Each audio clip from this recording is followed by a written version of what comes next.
Reconstruction Amendments passed after the Civil War led to maybe the biggest expansion of democracy in American history. Ironically, though, that expansion was due to the Dred Scott case that defined people as property, directly leading the Civil War. The post-Civil War era of expanded democracy was short-lived. The inability to enforce those amendments resulted in backsliding of democracy throughout the American South for generations. How was the concept of equality overlooked in the Constitution for so long? Why were the prospects of expanded democracy offered by the Reconstruction Amendments so short-lived? Michael Bellesiles, author of the recently released Inequality, Reconstruction of the Constitution After the Civil War, joins us to discuss the crises that led to the need for the Reconstruction Amendments and how those amendments ultimately fell short to address that need. Michael, thank you so much. It's a pleasure to be here. That was the perfect summary of my book. Michael's a professor of Trinity College in Connecticut and Emory University. He's written extensive about the history of violence in the military in the United States, Inventing Inequality, his most recent book. Let's go to history first. Remind people the key elements of the Reconstruction Amendments. Certainly. The 13th Amendment is in some ways the simplest to explain. It just theoretically abolished slavery. It was a dramatic shift in American history in the sense that the Constitution, as we may want to get into, was seen as a protector of slavery as well as a protector of freedom.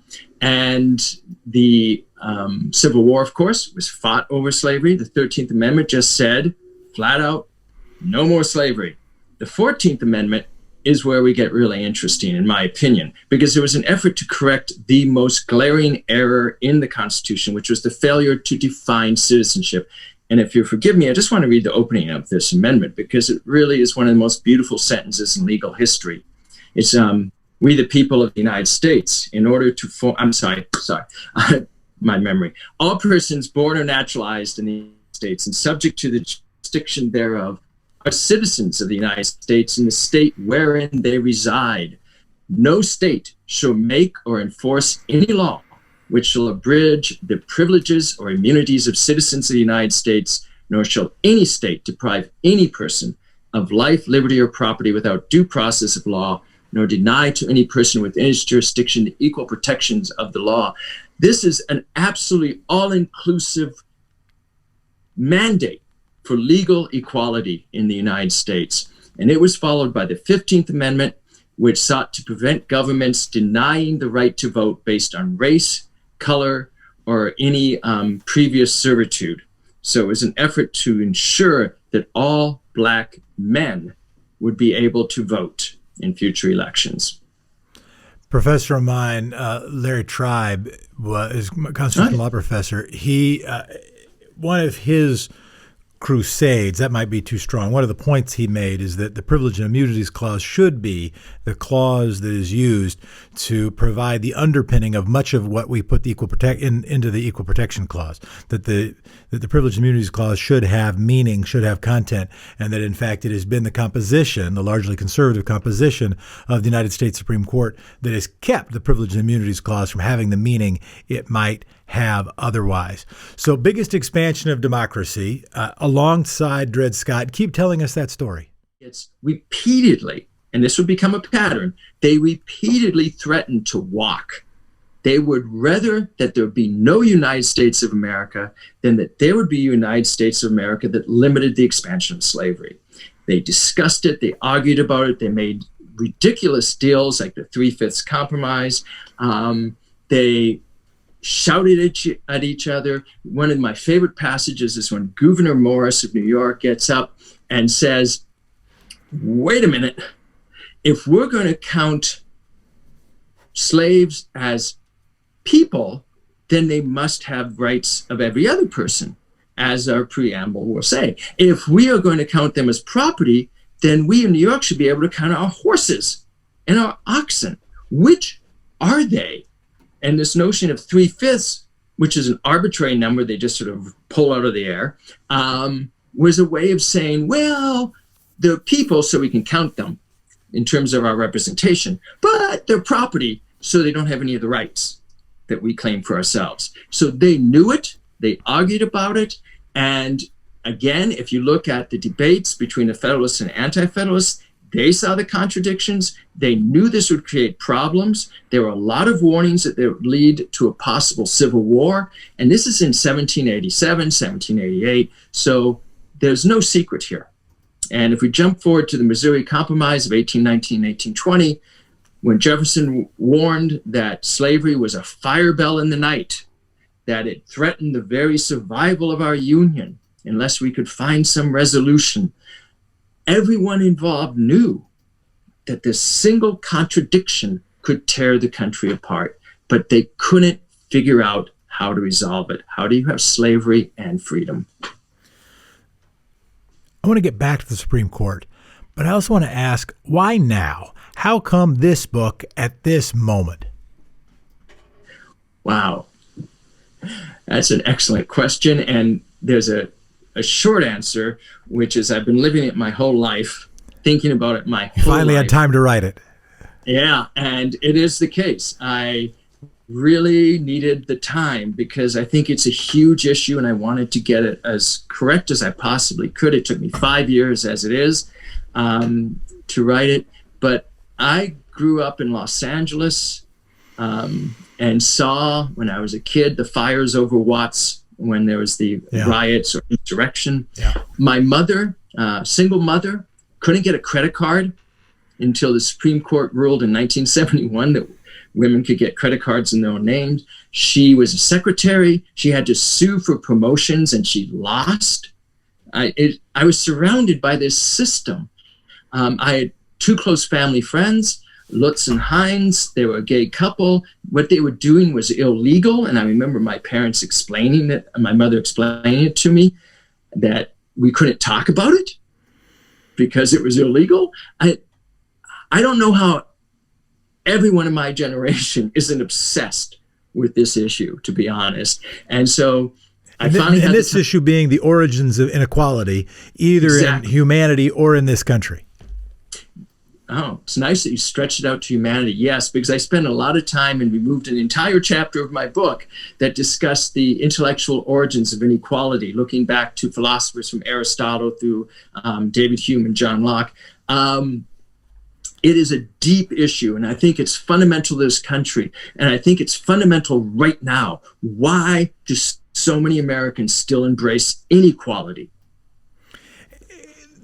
The chapter is not in your book, so maybe we shouldn't talk about it, or maybe it's exactly the thing we should talk about. Maybe this is like the lost cuts, right? The hidden tracks of the album. But the inequality, your view, tool of social organization, tool of social control, rooted in our own tribalism and need to feel important and feel special. If you were going to give your short version of the origin, or just historical happenstance that seems to happen lots and lots and lots of times, what's your short version? You just summarized most of my first chapter intuitively. I'm quite impressed. Yes, there's all these answers have been given, all these answers have been considered, and ultimately, it does come down to the decisions of individuals, the decision of an individual to believe that I am superior to others because of who I am. One of the most interesting aspects of my research is when a friend of mine recommended who's a Japanese historian, and I look at Japanese sources on inequality because the Japanese have shall we say, a negative historical track record on believing that they are the most superior race. And what is striking is that it is often expressed in the most individual sense within Japanese sources, that do you not feel like you are better than others? That feeling is there for a reason. And if we jump ahead to America in the period of Reconstruction, what we have is we have a lot of Americans, because of the experience of the Civil War, feeling really for the first time, white Americans I'm talking about, and white men specifically, feeling for the first time, maybe I'm wrong. Maybe I'm not actually superior to others, but they're equal. And that's a good thing that we all benefit if I acknowledge that these people are my equal. So when I was working on the intellectual background, I was really impressed, actually in some ways, with Thomas Aquinas, who framed these kinds of notions as something that rises up from ourselves, the desire to feel special, the desire, as you've just said, the desire to feel like we, in fact, are blessed in the eyes of God, and we know it because we feel it inside. But that is hardly the way to organize a diverse society. And what makes the issue so powerful in America compared to, instance, for Japan, which is a largely homogenous society, except for on the northernmost island, we are such a diverse society, and we always have been. And so we have to confront this issue. We have to say that just because I, as a white man, feel special, that doesn't mean I have a right to put it into my Constitution.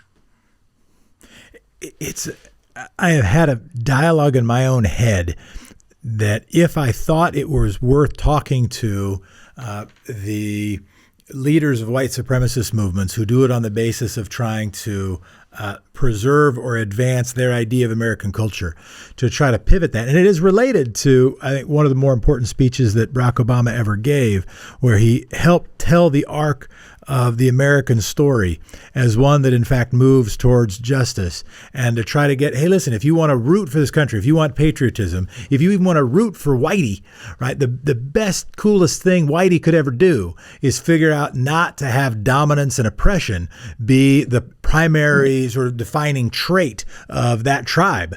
And anyway, so I have not had that conversation with the leaders of the white supremacist movements. I have not requested it, but nor do I anticipate them inviting me to the conversation. But I offer it for what it's worth. I want to get back to the Supreme Court. We now have a transformed federal judiciary, part of a project that has been engaged in for decades, that if you read Democracy in Chains, has its roots even back to Reconstruction, and even before that, has its roots in the run-up to the Civil War, has its roots with John C. Calhoun. We had a previous discussion on this very podcast, the idea of who belongs, one of the recurring threats to American democracy. And Dred Scott's first attempt to answer the question that it got really wrong. How did the Supreme Court mess this up? And I don't just mean in terms of their words or ideology. I also mean in terms of the politics. What was happening right now? Who are the appointees? What was the jostling within the court that was the knot stitch in time that almost doomed the country? I guess the short answer that historians usually give as how they messed it up was the character of Roger Taney, he was a slave owner. He came from an incredibly wealthy, powerful slave-owning family. But this is the part that I find interesting, is often left out of stories. He was a Catholic as well. He was the first Catholic appointed to the Supreme Court. And I think that kind of matters, because if you examine his letters and his notes, you realize that he wanted to belong. He wanted to feel part of this country. And when the Dred Scott decision was reached, 1857, was shortly after a political party had almost come to dominance. That's the Know Nothing Party, where they called themselves the American Party, on the platform of get rid of the Catholics. If we don't, we someday may have a Catholic president. Horrors, right? Because they only follow the orders of the Pope. And so Taney was very sensitive to his own position. Do I belong? Do we Catholics belong? So that's a huge part of the story. Another big part of the story is that in 1857, everyone recognized that there was a crisis in the country. We had bloody Kansas. We had Kansas being torn apart by competing factions, pro-slavery and anti-slavery. And for the time, an enormous number of deaths. 55 people died in a single year in Kansas, which was seen as just unconscionable number of dead people, murdered people in 1 year. They had no idea what they were about to witness. But nonetheless, there was a sense that something had to be done. And so Taney really thought that he was doing the right thing. He really felt that this would resolve the fundamental problem in the United States. And most of his fellow justices were open to persuasion for a number of reasons. And it's worth mentioning that the court had become, and probably always was, but it had become particularly politicized at this time. President Buchanan personally intervened to persuade at least one and perhaps three Supreme Court justices to side with Roger Taney on this issue. They wanted, and they were all Democrats. Let me just throw that out there. The seven who voted on the Dred Scott decision in the majority were all Democratic appointments, all Democratic themselves. And their party was facing a new challenge from this new Republican Party, and they thought they could basically kill. And Taney was really, in private, he was very upfront about this. He thought he had killed the Republican Party. He had taken away their one issue, which was no expansion of slavery, because the Dred Scott decision also overturned the Missouri Compromise, which had forbidden the importation of slaves from north of the southernmost border of Missouri. And now he's saying, nope, doesn't apply. You can take your slave anywhere you want in the territories of the United States. What Abraham Lincoln warned about, if I may just jump forward a second to show how powerful and how effective a decision this was in Justice Taney's point of view, Lincoln warned, and as it turns out correctly, that there was going to be a Dred Scott II. Justice Taney was already writing the decision in 1859 for what would become the Lemon case out of New York, which was the right of people to take their slave property into free states. If Taney had written that decision, slavery would have been nationalized. There would be no such thing as a free state anymore.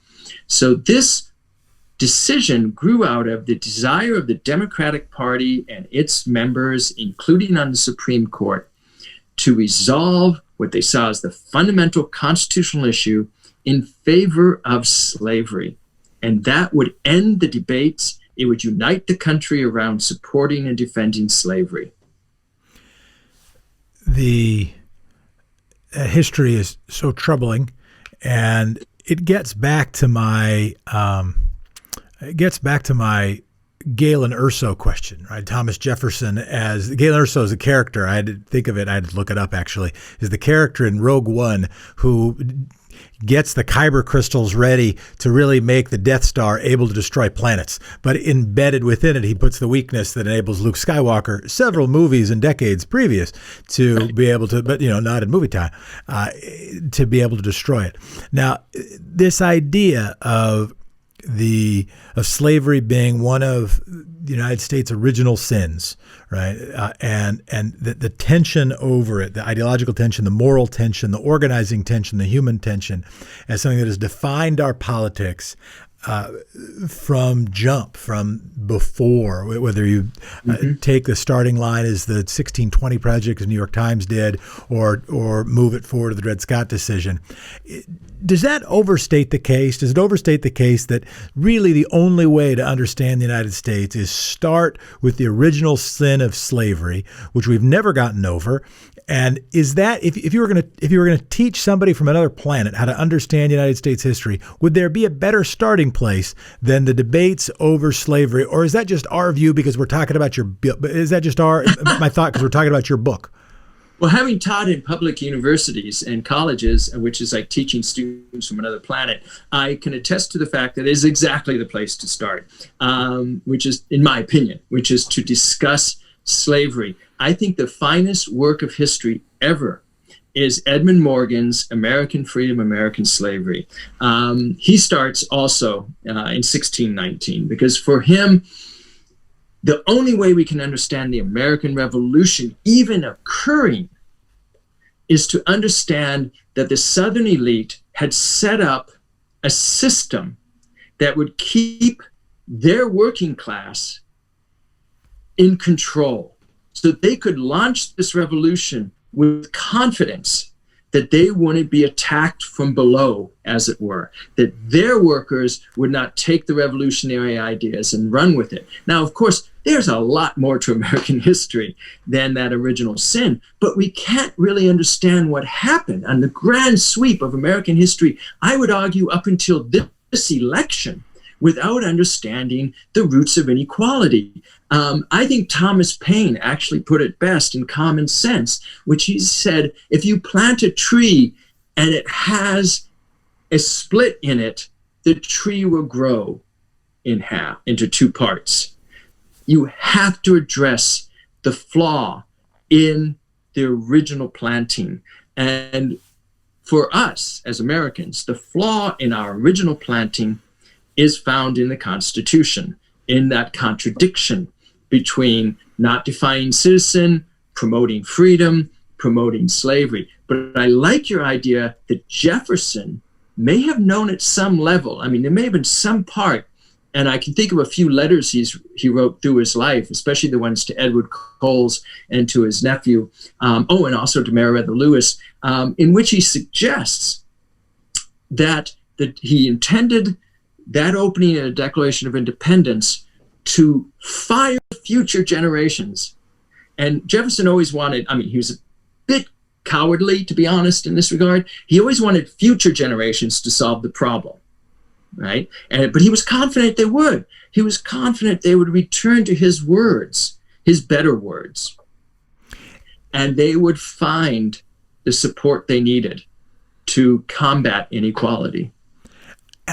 And maybe it's a silly thing to be obsessed or, more than mildly curious about what people were thinking at the time and to what degree. I recognize that the Southern economy and by extension the American economy was addicted to that evil. I understand that, right? I too partook of my 1619 project. But with somebody like Taney is thinking like, or if the folks saying that, I think we've solved it, slavery is going to win, they just seem like really bad guessers.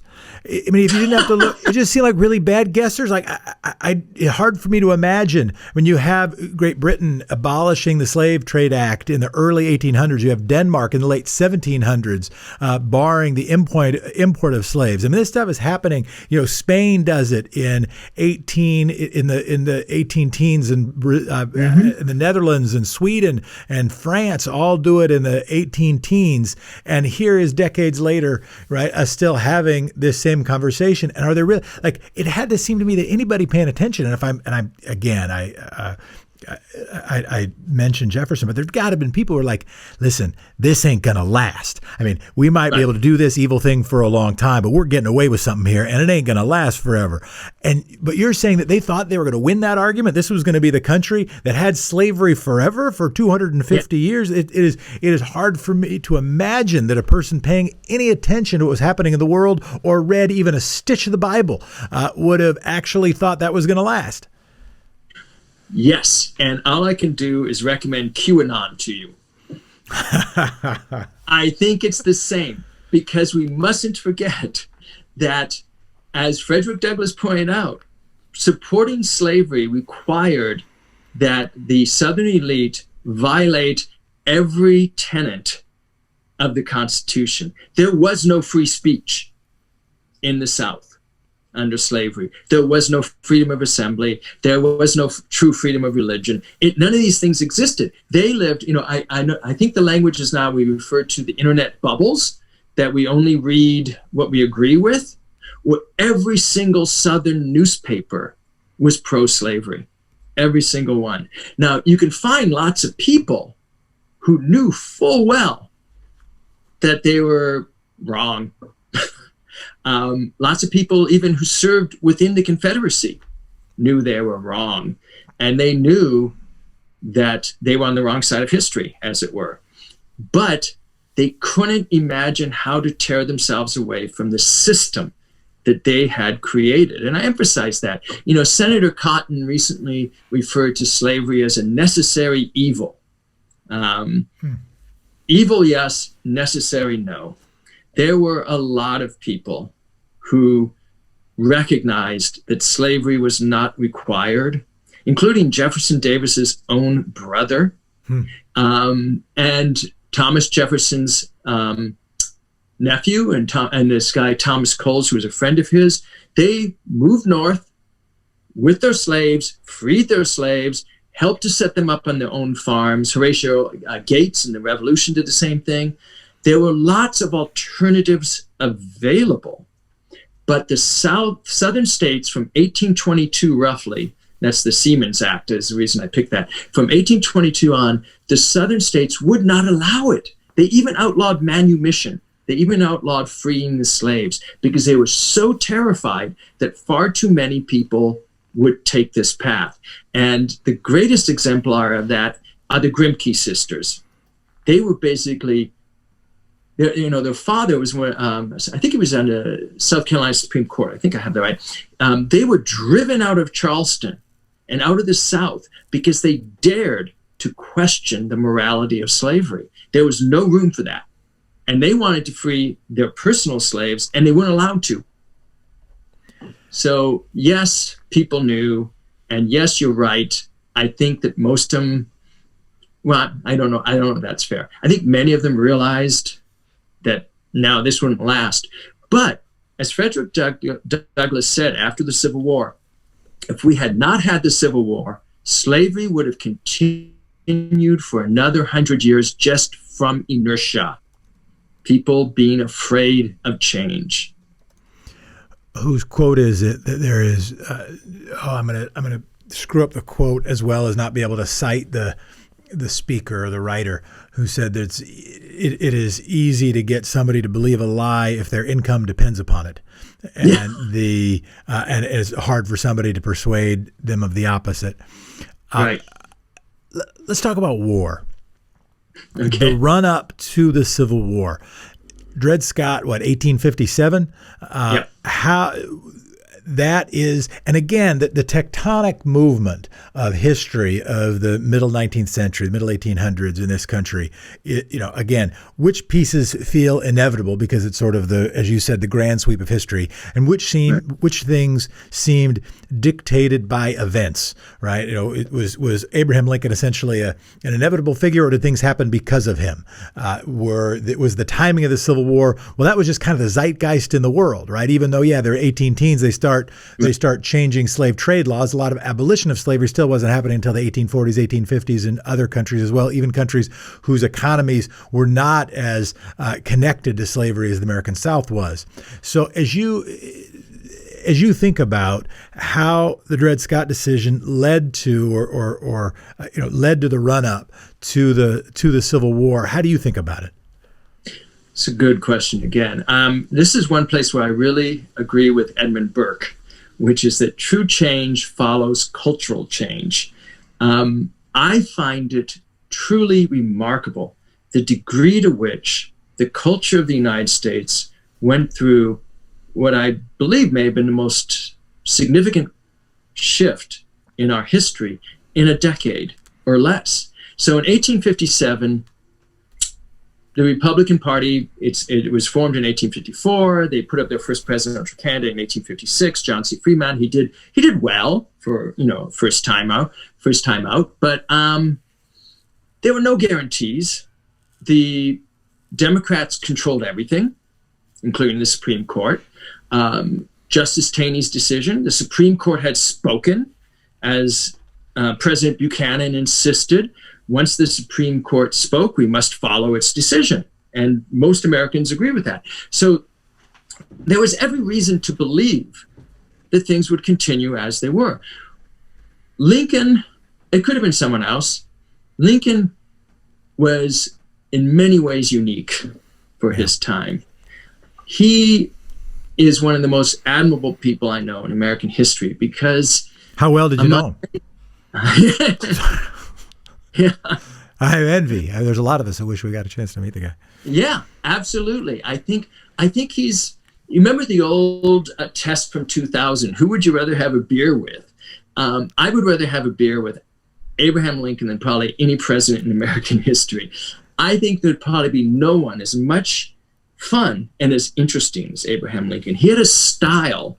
He didn't have a booming oratorical style. He had a friendly, let's figure this out together style. And you can see it just reading the Lincoln-Douglas debates of 1858. You can read it. But what Taney did in 1858 1957, and what Lincoln emphasized is he forced the issue of equality and inequality on a nation that had been doing its best to ignore it for 70 years.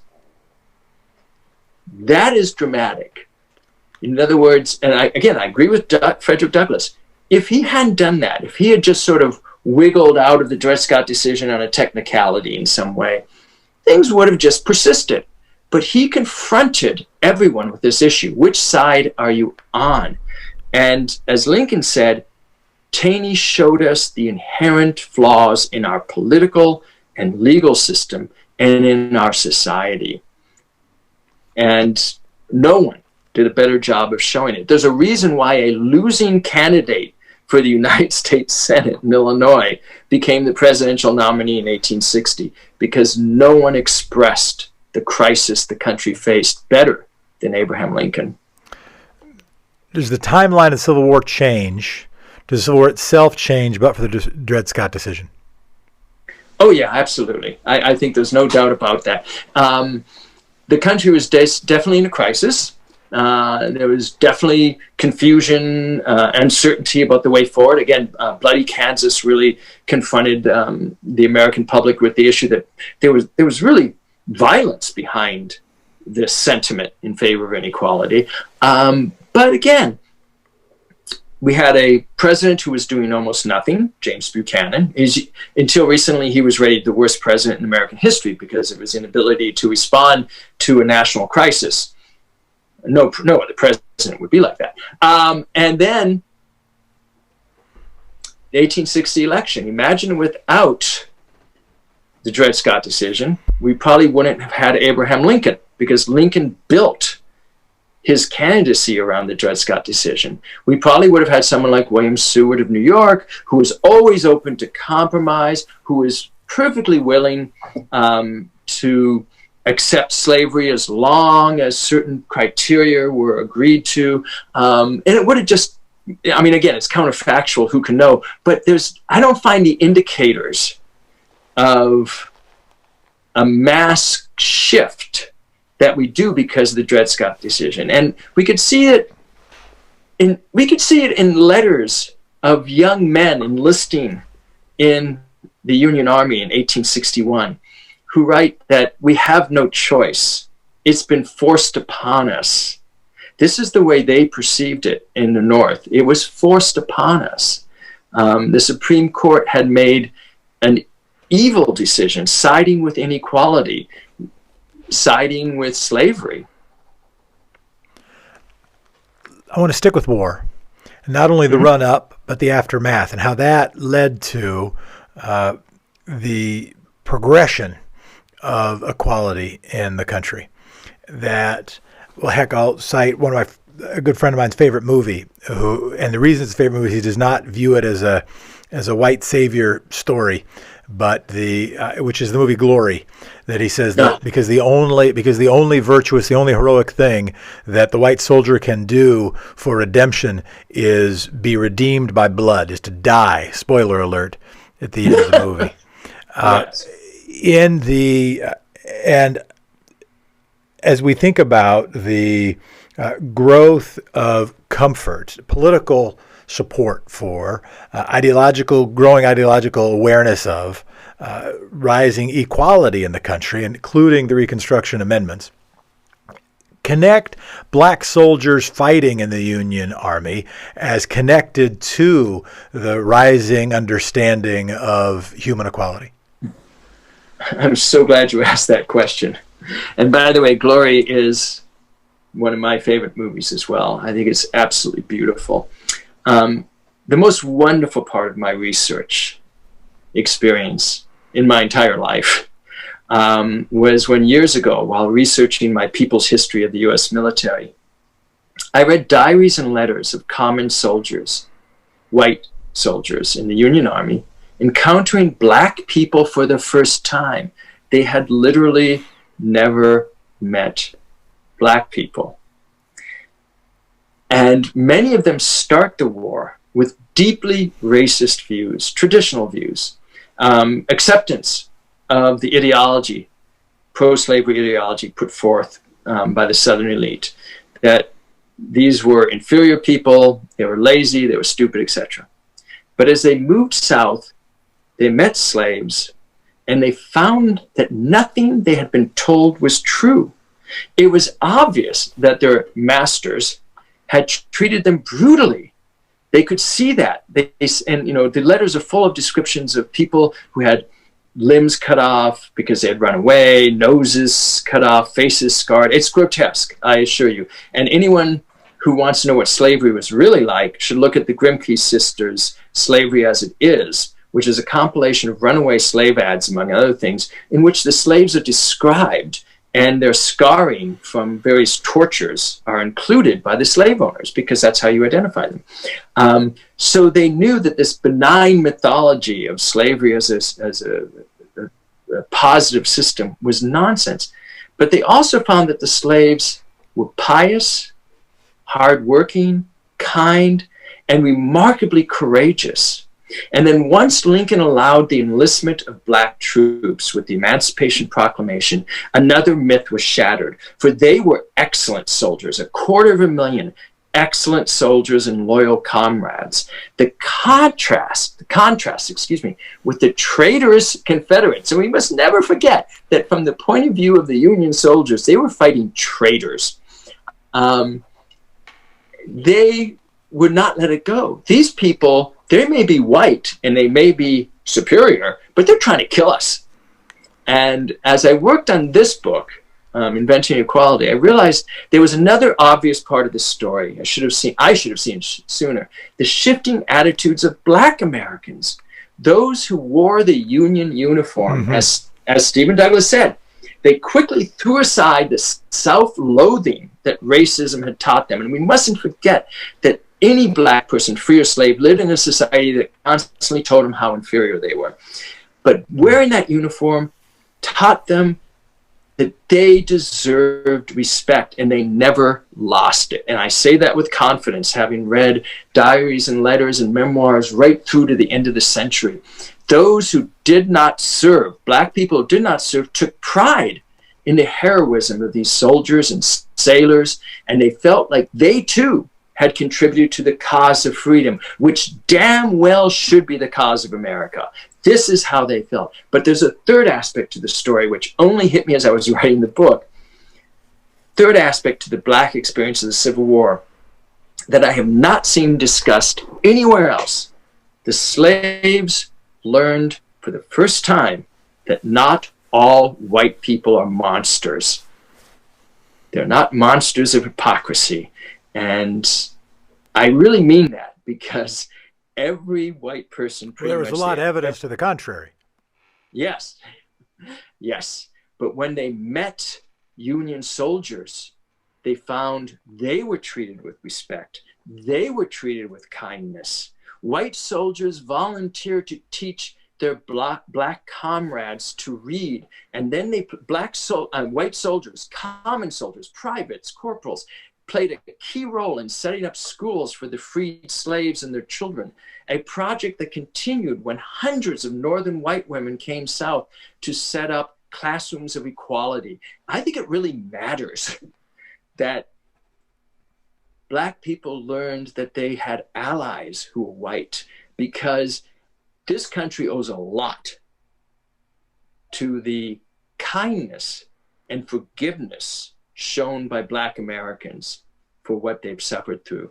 And these commitments were not temporary. I want to emphasize this. The commitment of Union veterans to the cause of equality continued into the early 20th century. And it's a testament to one of the most powerful cultural shifts in American history. In the battle for equality during Reconstruction, blacks confidently fought for their rights, and they found steady allies among tens of thousands of whites who threw aside the lies on which they had been raised, which is a hard thing to do, to correct the errors the country had made. I really was deeply moved by this aspect of the story of the Civil War, and I wish it was taught routinely. Before we have to wrap, I want to make sure we cover the period after the Civil War, and to understand why the expansion of democracy portended by the Reconstruction Amendments didn't hold? Why does it feel, and it appear that American democracy took a backslide almost until Brown versus Board of Education, that there wasn't this, there was not an outpouring of love, there was not even the trajectory. If you were going to draw a graph of the stock market line of human equality in the United States of America, it would have felt like it was tracking in the 1850s, tracking northward, and then it seems like it hit the skids for a long time. Help us understand that. Wow. Okay. Last half of my book. Here we go. The trajectory. I like stock market line. Simplification, but not much of one. For a brief period in American history, from roughly 1863 through 1877, I think I can confidently state that the majority of Americans, and I mean the majority, not just the white guys voting, but a majority of Americans supported the concept of equality for the first time. And they worked to establish quasi-democratic governments, because we have to ask what truly is a democracy. For me, it's when everyone who's eligible, every adult human being can take part in our system. That's a democracy. So do we have it? But the spirit of equality drove the Reconstruction Amendments, which sought again and again to clarify that there's legal equality in this country, that, putting aside the issue of gender for just a moment, that everyone who is an American citizen should be able to safely, as Lincoln put it, enjoy the benefits of their own labor. They should be able to make decisions for themselves. Lincoln thought that's what Jefferson meant by the pursuit of happiness, that we should each be able to decide for ourselves, that we're the ones who are best capable of deciding what's good for ourselves. And so governments were established in the southern states that for the first time allowed all men to vote. And what happened?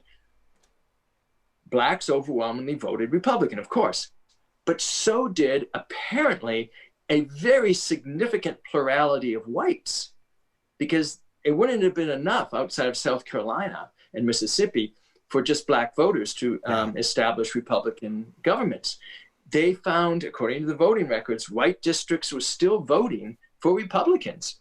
They all recognized that. Nancy McLean makes the same point, that even in the run-up to Brown versus Board of Education, there were lots of Southern white activists and voters who were promoting public school inclusion, et cetera. And so it was not merely a white versus black question. It was an oppressor versus folks who weren't down with oppression cleavage. Yeah, exactly. And poor whites found a lot to admire in these new governments.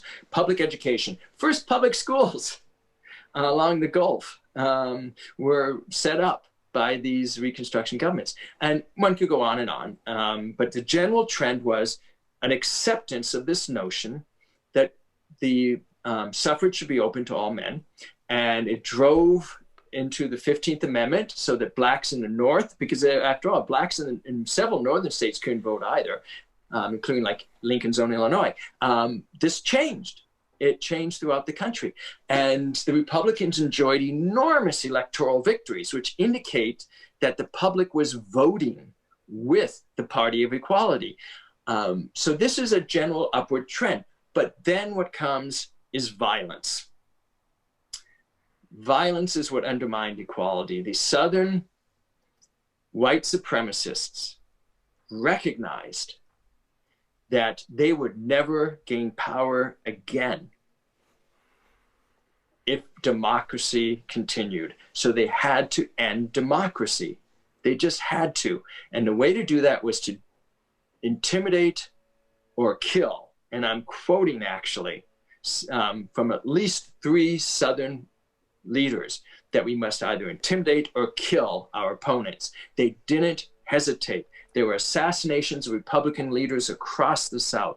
The intimidation was so massive that it led to what's called the Exoduster movement, which drove somewhere between 70 and 120,000 Black people out of the South into Kansas and the Great Plains, where they were welcomed and they set up their own communities. But they used violence, voter suppression, every trick in the book, throwing away Black ballot boxes, stuffing ballot boxes, and they were proud of it. They boasted of it, that they seized control of these states back from democracy and instituted a one-party state in the South. And they organized a group, which I think is the first fascist organization in world history, the Ku Klux Klan, to ensure that equality would never again rear its ugly head in the South. And it worked for two reasons. One is because violence sadly does tend to work. And two, because the North basically gave up. Northern whites just, by 1877, most of them had enough of it. They just decided that, you know, if Black people wanted freedom, they were just going to have to move north. The South was awash. They were just, it was too much trouble. The only way to deal with it was to send federal troops there, and they didn't want to do it.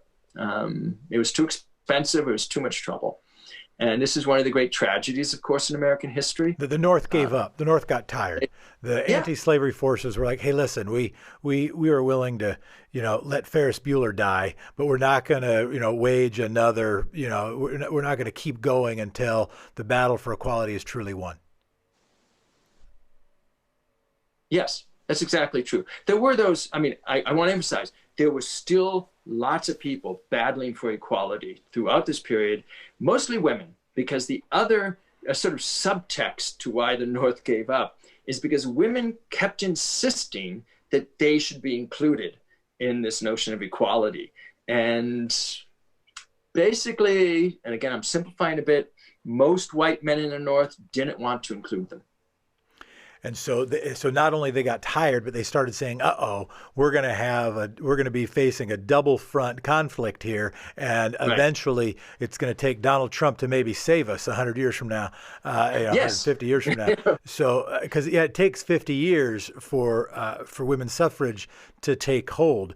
Does the Civil War, does the Dred Scott decision hasten universal suffrage when it comes to sex and gender, or did it slow it? Did the Civil War delay women's suffrage or make it more rapid? It should have accelerated it. Yeah. It certainly accelerated in terms of the enthusiasm for it. The movement during the Civil War for the true universal suffrage took off. And they had some remarkable spokespeople. My favorite, of course, is Anna Dickinson, who I do talk about in the book. But they had lots of support, including the Senate, some very powerful senators, prominent members of the House of Representatives, and the suffragists thought they had made a deal with the abolitionists. First, we end slavery, then women get the vote. They really believed this was a compact that they had made. But that's why the 14th Amendment and the 15th Amendment was to them such a betrayal. They should have just ended the 14th Amendment, you know, all persons. Just done the whole deal in one go. Omnibus Equality Bill. Yeah, and it probably would have passed based on electoral returns in the 1868 election. It almost certainly would have passed. So there are all these fetish movies that are like, what happens if the South would have won, or what happens if Hitler would have won? Let's do a different one, which I don't know if there's a similar sort of movie, which is what happens if the 14th Amendment includes women, and then all of a sudden you transform voting in the United States. Does that help the pro-democracy project persist? Does that beat back to some degree the rise of the KKK's power in the South, and by the way, in my home state of Oregon? Tease that out. If we're one of those authors who's creating an alternative history story, what happens if women are included in the 14th Amendment? I think that's a fabulous counterfactual. And I think if the Senate and the House of Representatives had gracefully done the deal and included women, in their understanding of the 14th Amendment, and basically wrote an amendment that would have negated the need for the 15th Amendment, that there would have been so much pressure brought to bear by these women voters to aid their Black colleagues, because that's the way they saw them through the Civil War. They were fighting together. These were their comrades in the battle for equality. I think they would have been a powerful voice for equality that could not have been ignored, at least for a while. I mean, who can say for certain? And I think this particularly because so many of the leaders of the suffragist movement in the late 1860s were two things. Were encouraging Congress to act to protect Blacks in the South from violence. And two, they were amazing organizers. They organized the largest petition drives in American history during the 1860s. They organized them first to end slavery, and then second to support universal suffrage. Massive petition drives, and they had mass meetings. They were great at this. And I do think that we can imagine a counterfactual history in which, if women had been given the vote in 1868, we would have seen democracy persist for quite some time. Yeah, that'd be my guess, because you'd have a necessity of a bipartisan pro-equality consensus, right? You'd have which I think ultimately for some of the most important things is for standards and norms and principles that are deeply important to the country. It's vastly better if you have a transpartisan consensus around certain shared values. And sure. And had there been millions and millions, not only of Black voters, but women voters, you would have had parties clamoring to get those voters, and you wouldn't have only been able to appeal to white dudes in order to do that. That's an extremely important point, because it's true. The Democrats could get along fine without Black voters in the 19th. They could not have gotten along without half the population. Exactly. Well, I want to say thank you so much for talking to us. Pleasure. This was a wonderful conversation. It's Michael Bellesiles, professor. The book is Inventing Inequality, Reconstructing the Constitution in the Aftermath of the Civil War. Thank you so much for being a democracy nerd and spending some time with us democracy nerds. This was fun, Jefferson. I really appreciate it. Michael, be well. Thank you. Bye-bye.